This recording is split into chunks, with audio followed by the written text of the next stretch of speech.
Au nom du Père et du Fils et du Saint-Esprit, Seigneur, tu es celui qui nous conduit, qui guide nos pas, et nos vies sont en toi. Quand nous sommes faibles, tu es celui qui refait nos forces. Nous voulons encore te recommander ces instants, te demander de nous guider et de nous conduire. Touche le cœur d'une personne aujourd'hui encore à travers ce message d'exhortation. Par ta parole, Seigneur, tu nous invites à être plus que vainqueurs. Au nom du Père et du Fils et du Saint-Esprit, Amen. Bien-aimés frères et sœurs, malgré les difficultés de la vie, malgré les épreuves, malgré les souffrances que nous expérimentons tous les jours de notre vie, parce que l'épreuve, la souffrance, autant que la joie et le bonheur, font partie de notre quotidien. La Bible, donc notre code de conduite, notre GPS, nous exhorte à rester et à demeurer plus que vainqueurs. Mais comment être des plus que vainqueurs? C'est ce que nous allons partager ensemble aujourd'hui. Comment être les plus que vainqueurs? D'abord, il faut savoir la signification, connaître la signification d'être plus que vainqueur. Être plus que vainqueur signifie que, avant même d'avoir un problème, avant même de connaître une souffrance, je sais que moi, quoi qu'il arrive, Dieu m'aime. Avant même que la maladie m'atteigne, avant même que le manque de moyens financiers m'atteigne, avant que je ne connaisse les trahisons, les méchancetés de cette terre, quel que soit ce qui se passera après, l'humiliation que je connaîtrai, je suis convaincue d'une chose, c'est que Dieu m'aime. Et le Dieu qui m'aime ne m'abandonnera pas en chemin, parce que j'ai appris, oui, j'ai appris et j'ai expérimenté aussi qu'il est le Dieu fidèle. Je ne me suis pas limitée à l'étape du oui-dire, mais j'ai expérimenté sa fidélité. Tous peuvent t'abandonner dans l'épreuve que tu traverses, mais Dieu ne t'abandonnera jamais. Il est notre soutien, il est notre rempart, il est celui qui conduit nos pas. Et je voudrais que nous puissions prendre aujourd'hui comme test d'appui ce test tiré de la lettre que Paul adresse aux Romains. En Romains chapitre 8, les versets 37 à 38. Et il a écrit en disant ceci: « Même dans toutes ces choses, nous sommes plus que vainqueurs par celui qui nous a aimés. » Verset 38. « Car j'ai l'assurance que ni la mort, ni la vie, ni les anges, ni les dominations, ni les choses présentes, ni les choses à venir. » Verset 39. « Ni les puissances, ni la hauteur, ni la profondeur, ni aucune autre créature ne pourra nous séparer de l'amour de Dieu manifesté en Jésus-Christ, notre Seigneur. » Parole du Seigneur notre Dieu, nous rendons grâce à Dieu. Bien-aimés, quelquefois, les situations dans lesquelles nous nous trouvons semblent tellement sombres, semblent tellement difficiles, impossibles à résoudre, que nous éprouvons parfois des difficultés à savoir comment nous pouvons en sortir? Comment nous pouvons en être des vainqueurs? Eh bien, aimés frères et sœurs, nous avons parfois en face de nous ces anges déchus au service du démon, ces puissances contraires à la puissance véritable, unique qu'est notre Dieu. Et bien aimés, nous nous demandons, est-ce que je peux m'en sortir? Oui, bien aimés frères et sœurs, il y a un exemple, il y a un témoignage assez probant. Nous voyons Moïse qui envoie des émissaires, qui envoie, pas des émissaires, des espions au pays qui leur est promis. Je veux parler de Canaan. On va voir parmi ces personnes envoyées là, ces espions-là, on va voir Caleb, on va voir Josué, on va voir toutes ces personnes qui partent. Ces 12 espions qui partent. Mais sur ces 12 espions, il n'y a que 2. Je veux parler de Josué et Caleb qui comprennent, qui sont convaincus que les obstacles sont là. On va entendre certains dire, nous ne pouvons pas monter contre ce peuple, nous ne pouvons pas combattre contre ce peuple. C'est un pays qui dévore ses habitants. Nous avons vu qu'ils étaient des hommes d'une haute taille, des géants. Nous étions à leurs yeux comme des sauterelles. À la suite, c'est-à-dire le rapport qui est fait, le tableau, il est négatif.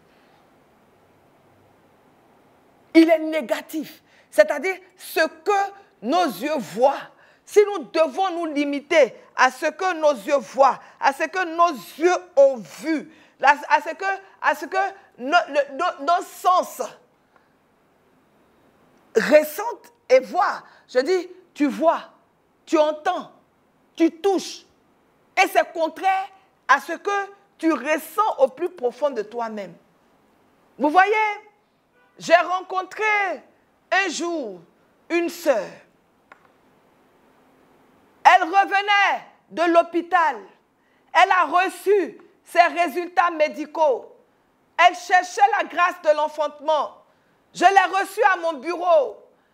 Elle avait déjà 40 ans.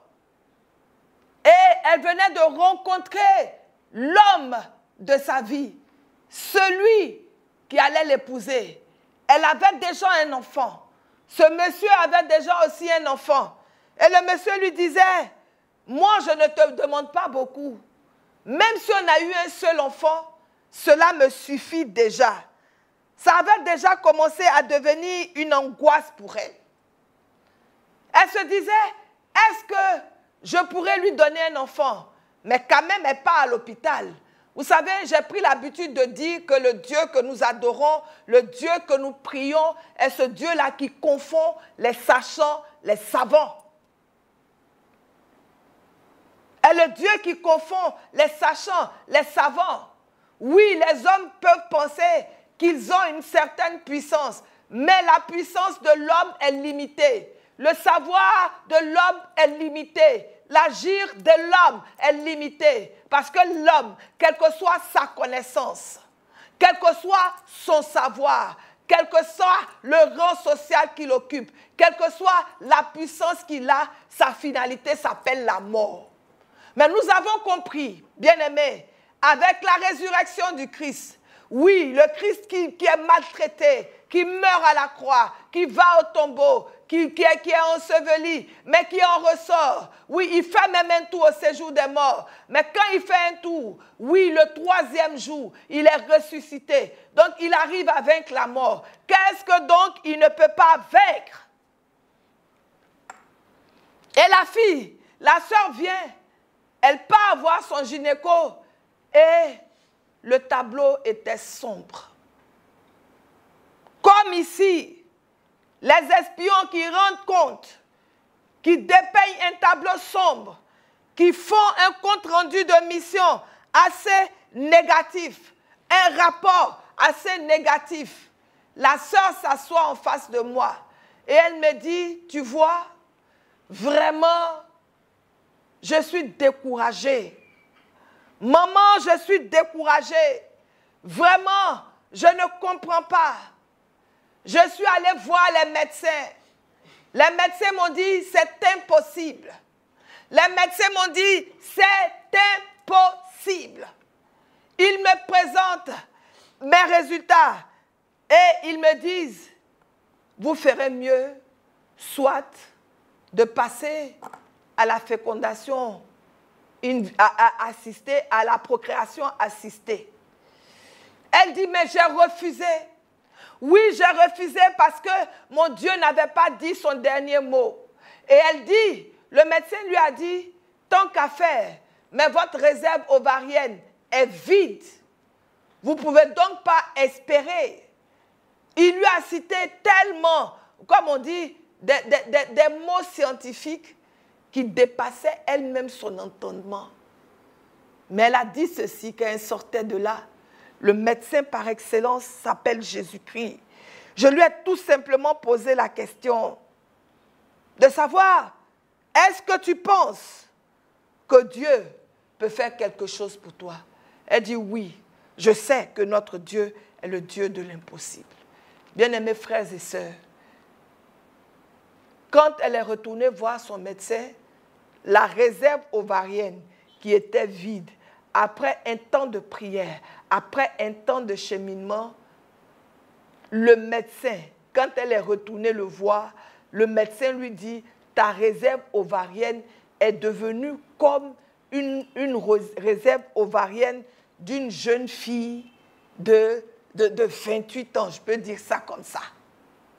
Et bien aimés frères et sœurs, toute la gloire soit rendue à Dieu. Elle a fait son enfant. Oui, un tableau était dépeint. Un diagnostic négatif avait été donné. Tel un rapport négatif avait été fait. Oui, un rapport négatif avait été fait par ces 12 espions envoyés, excepté Caleb et Josué. Bien-aimés frères et sœurs, nous en voulons pour preuve Nombre 13, versets 25 à 33. Ils sont revenus.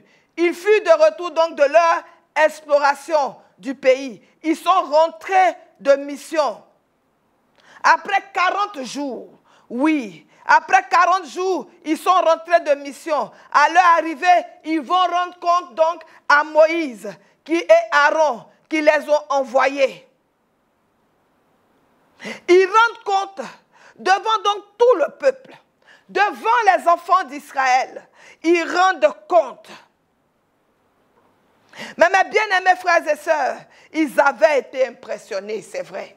Oui, ce que tu vis est peut-être en train de t'impressionner, mais ne te laisse pas impressionner par ce que tes yeux voient. Parce que ce que Dieu est capable de faire est plus grand que tes impressions. Ce que Dieu est capable de faire est plus grand que tes impressions. Oui, quand il présente le tableau, quand il rend compte, la conclusion est toute simple. On ne peut pas vaincre. Ils étaient même capables, sinon ils ont même été capables de demander, ils ont voulu même convaincre Moïse, Aaron et tout le peuple pour leur demander d'abandonner. Pour leur demander d'abandonner. Tu es peut-être sur le point d'abandonner. Tu te dis, je n'en peux plus, je suis fatigué. Oui, tu es peut-être sur le point d'abandonner. Tu es fatigué, tu dis, je n'ai plus envie de prier. Je suis fatigué. Quand je regarde là, plus rien ne peut être fait pour moi. Quand je regarde là, vraiment c'est compliqué. Oh, je veux te donner le témoignage de cette maman. Toi qui désires connaître la grâce du mariage, je veux te donner le témoignage de cette maman. Oui, qui s'est mariée à 60 ans. Oui, elle s'est mariée à 60 ans. Au moment où on pouvait dire, elle est à la retraite. Elle ne peut pas avoir un homme pour l'épouser. Oui, une maman qui était régulièrement à la messe, qui servait son Dieu, elle avait déjà entendu. Cette parole lui avait été donnée. Cette prophétie lui avait déjà été donnée. Elle aurait pu certainement rire comme Sarah a ri. Mais elle a pris au sérieux la prophétie donnée. Bien-aimée, elle a cru comme Habakkuk, comme le prophète Habakkuk. Habakkuk qui a cru et qui a veillé sur la prophétie jusqu'à son accomplissement. Bien-aimé, quand tu n'es pas encore exaucé, interroge-toi sur toi-même. Ce n'est pas celui qui t'a donné la prophétie qui est le problème parfois. Le problème, c'est toi.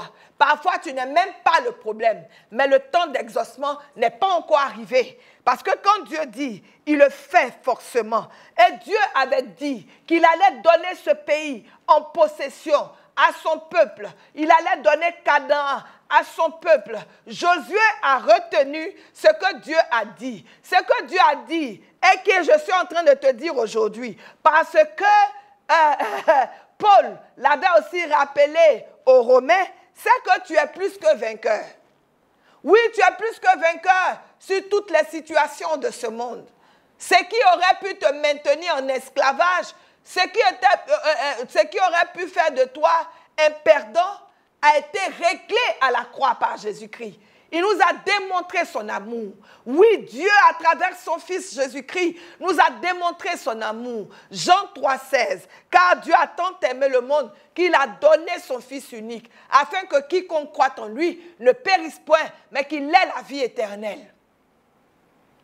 Si nous avons la vie éternelle, frère, si nous avons déjà gagné le combat de posséder la vie éternelle, qu'est-ce qui peut encore nous effrayer? Qu'est-ce qui peut encore nous ralentir? Si nous avons gagné le combat de la vie éternelle, c'est que tout le reste, Dieu nous l'a aussi donné.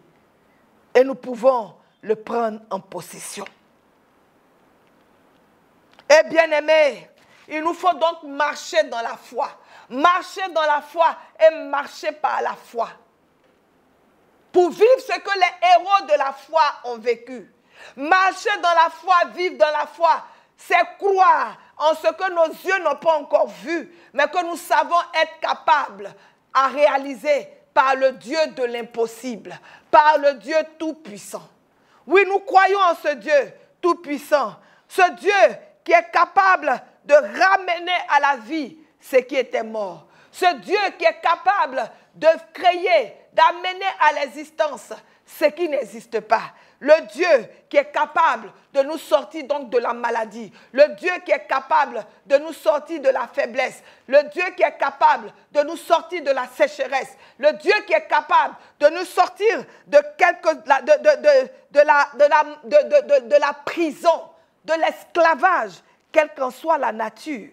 Oui, bien-aimés, nous devons marcher dans la foi et par la foi et devenir des plus que vainqueurs. Pour cela, nous devons comprendre les 3 phases essentielles de la victoire. Voyons-nous déjà en victorieux? Oui, voyons-nous déjà en victorieux. Nous devons, à travers ces 3 phases, apprendre à connaître Dieu. Oui, apprendre à connaître Dieu. Oui, nous tombons parfois dans le désarroi. Nous tombons dans ces différentes faiblesses. Nous tombons dans les embrouilles. Nous tombons, bien-aimés frères et sœurs, dans les lamentations. Nous tombons dans les doutes parce que nous n'avons pas appris à comprendre Dieu. Nous n'avons pas la compréhension des choses de Dieu. Je disais à des frères et à des sœurs, parfois quand une prophétie a été donnée sur ta vie et que tu sens que l'exaucement est en train d'approcher, c'est en ce moment tu as l'impression que tout s'écroule autour de toi et tu as envie de reculer. Oui, et tu as envie de reculer. Je me rappelle de cette sœur, oui, qui avait un fort désir de se marier, mais elle n'aimait pas le mariage plus que Dieu. Elle avait dit, elle avait déjà vécu dans un foyer où elle n'a pas pu se marier. Elle est sortie de ce foyer parce que le monsieur n'était pas prêt. Oui, elle est sortie de ce foyer. Elle est partie. Elle a été la maîtresse d'un homme assez influent. elle est sortie de là. C'est pendant qu'elle était la maîtresse de cet homme influent qu'elle a rencontré Jésus-Christ. Elle a décidé de donner sa vie à Jésus. Et quand elle a donné sa vie à Jésus, elle a décidé de changer radicalement. Et donc elle a dit, Seigneur, tu m'as demandé de sortir de cette relation. Je sais que tu m'aimes plus que moi, je ne t'aime. Mais ma preuve d'amour pour toi, c'est de me préserver jusqu'à ce que tu me donnes l'homme de ma vie. Parce que tu as dit que j'allais me marier. Et bien aimée, elle a rencontré l'homme de sa vie. Mais quand elle a rencontré l'homme de sa vie, bien aimée, elle s'est empressée. Oui, elle s'est empressée, elle s'est dit, ah, si Dieu envoyait l'homme de ma vie, elle a oublié qu'il y avait ces différentes étapes. Elle est allée avec cet homme. Et tout semblait s'être écoulé autour d'elle. Parce que ce monsieur est venu et il lui a dit, vraiment, j'avais voulu qu'on se marie. Je t'ai promis le mariage.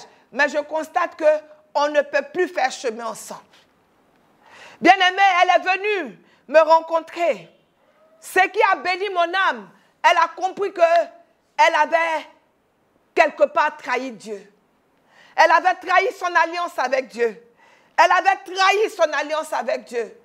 Elle a commencé à entrer dans un moment de confession. Oui, c'est la deuxième phase. Elle sait qu'elle a contristé le cœur de son Dieu. Elle est tombée dans un temps de repentance. Elle a repris, oui, elle a repris ce moment où elle a décidé de se préserver. Le monsieur était comme parti. Mais je lui ai dit, Dieu regarde à l'état de ton cœur. Ce n'est pas les actes que tu poses que Dieu est en train de regarder. Dieu sait que tu l'aimes tellement que tu reconnais que ce que tu as fait est mauvais. Et à travers ta repentance, tu confesses qu'il est le seul et unique Dieu. Il est le seul qui mérite véritablement ton amour. Et elle s'est abandonnée totalement entre les mains de Dieu. Et quand elle s'est abandonnée, elle a lavé cela, que Dieu l'a purifié. Que Dieu l'a purifié, frère. Que Dieu l'a purifié, sœur. Elle a compris qui elle était. Une bien-aimée de Dieu. Une amie de Dieu. Une préférée de Dieu. La prunelle de Dieu. Et elle va posséder. Oui, elle va posséder. Regardez ce que Josué et Caleb y font. Il y a des géants qui peuvent les prendre comme des sauterelles. Il y a des puissants. Il y a même des géants, des puissances qui peuvent les écraser. Mais ils disent non. Nous, on croit à un Dieu. Notre Dieu, il est fort. Il est capable. Et il nous donnera ce qu'il a promis. Ce lieu-là, il a promis de nous donner en possession. Et nous le possédons dans le nom de Jésus. Bien-aimés, nous devons, à travers ce développement que je viens de faire, à travers ces 3 phases, nous devons donc comprendre que la victoire a déjà été acquise par le Seigneur pour nous. Nous sommes déjà victorieux. Nous sommes déjà plus que vainqueurs. Même si nous avons un problème, je l'ai dit tout à l'heure, avant d'avoir un problème, après un problème, pendant un problème, tout ça là, ce n'est pas que nous ne sommes pas victorieux, nous ne sommes pas vainqueurs. Parce que la victoire, Jésus l'a déjà obtenue pour nous. Nous ne ferons que la posséder. Et bien aimés frères et sœurs, nous devons tout simplement appliquer dans notre vie, bien aimés, ce que Dieu, à travers Jésus-Christ, a déjà obtenu pour nous. Nous devons être des chrétiens sereins. Nous ne devons pas être des chrétiens agités. Nous devons être des chrétiens qui vivent donc cette intimité avec Dieu. Et bien aimés, nous devons confesser cette victoire avant même de la posséder. Nous devons confesser cette victoire avant même de la posséder. Romains 6, 23 nous dit, le salaire du péché, c'est la mort. Mais le don gratuit de Dieu, c'est la vie éternelle. Cette fille tombe dans le péché, mais elle ne reste pas par terre. Parce qu'elle sait que le sang de Jésus-Christ a payé pour qu'elle ne soit plus sous le coup du péché, mais qu'elle soit bénéficiaire de la grâce qui vient de Dieu.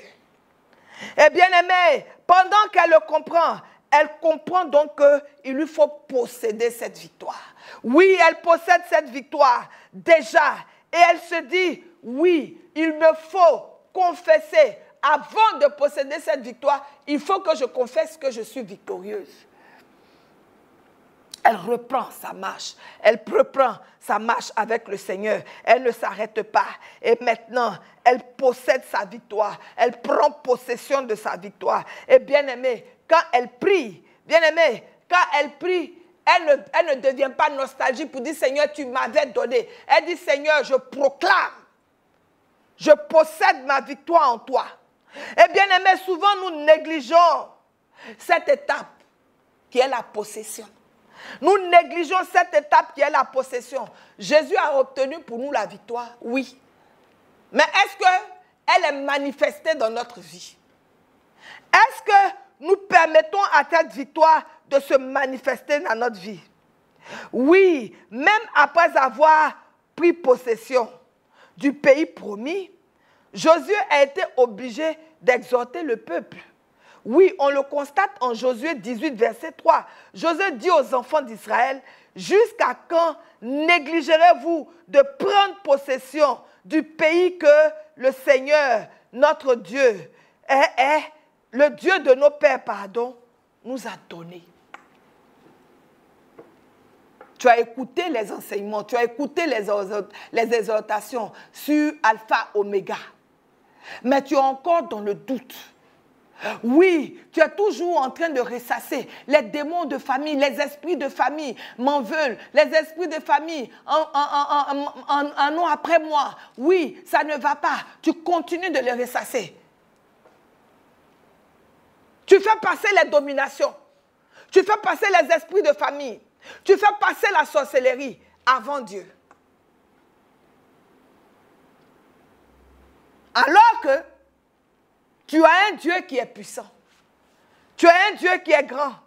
Tu as un Dieu qui, quand il promet, il fait. Il t'a donné le pouvoir. Bien-aimés, nous devons, bien-aimés frères et sœurs, nous devons, amis du Christ, nous devons préférer du Christ, nous souvenir, bien-aimés, de ce que Dieu a obtenu, toutes ces victoires, pas pour lui. Il n'a rien à démontrer à Satan, mais il a obtenu ces victoires pour nous. Nous désirons que chacun de vous montre le même zèle pour conserver jusqu'à la fin une pleine espérance, nous dit l'apôtre Paul en Hébreux 6, verset 11. Au verset 12, il va nous dire, en sorte que vous ne vous relâchez point et que vous imitiez ceux qui, par la foi et la persévérance, héritent des promesses. Ton mariage peut mettre le temps qu'il doit mettre, mais retiens que quand tu te marieras, quand le jour de ton mariage arrivera, Dieu permettra que tu vives un mariage heureux. Ton enfantement peut mettre le temps qu'il devra mettre, mais quand cela arrivera, Dieu permettra que tu sois un père, une mère heureuse. Le temps du chômage va mettre peut-être du temps, mais le temps de ton exaucement pour avoir une meilleure vie professionnelle ou du travail mettra le temps qu'il devra mettre, mais quand cela arrivera, tu seras le meilleur travailleur. Tu seras le meilleur travailleur et tu mangeras les meilleurs fruits de ta vie professionnelle. Et je ressens le besoin de donner le témoignage de cette jeune sœur. Oui, cette jeune sœur qui a vu plus jeune qu'elle, ses neveux, ses nièces, ses petits frères, ses grands frères, commencer à travailler avant elle, alors qu'elle était très brillante. Elle va les voir travailler avant elle. Mais quand elle les voit travailler avant elle, oui, elle se rend compte qu'elle pensait qu'elle était en retard. Mais en réalité, ce n'était pas un retard. Dieu était en train de préparer quelque chose de bon et de glorieux pour elle. Et Dieu va permettre qu'elle ait son concours au moment où tout le monde pensait que tout était fini pour elle. Mais quand elle a son concours, elle finit sa formation, quand elle commence à travailler, cette nomination qu'elle a eue, toute la gloire soit rendue à Dieu, une nomination que les gens attendent, sinon certains attendent pendant 5 ans, 10 ans, elle a cette nomination à sa 2e année. Pour dire, comme le sage nous le rappelle dans le livre de Siracide, du matin au soir, Dieu peut changer les choses. Tout simplement parce que Dieu sait faire vite. Et bien-aimé, je veux t'exhorter à rester connecté à Dieu. Les hommes peuvent t'abandonner. Les hommes peuvent te critiquer. Les hommes peuvent t'humilier. Mais reste connecté à Dieu. Car, quelle que soit la situation vécue, quelles que soient les souffrances vécues, quelles que soient les épreuves vécues, nous avons un Dieu qui nous aime et qui nous permet d'être plus que vainqueurs. Au nom du Père et du Fils et du Saint-Esprit. Amen.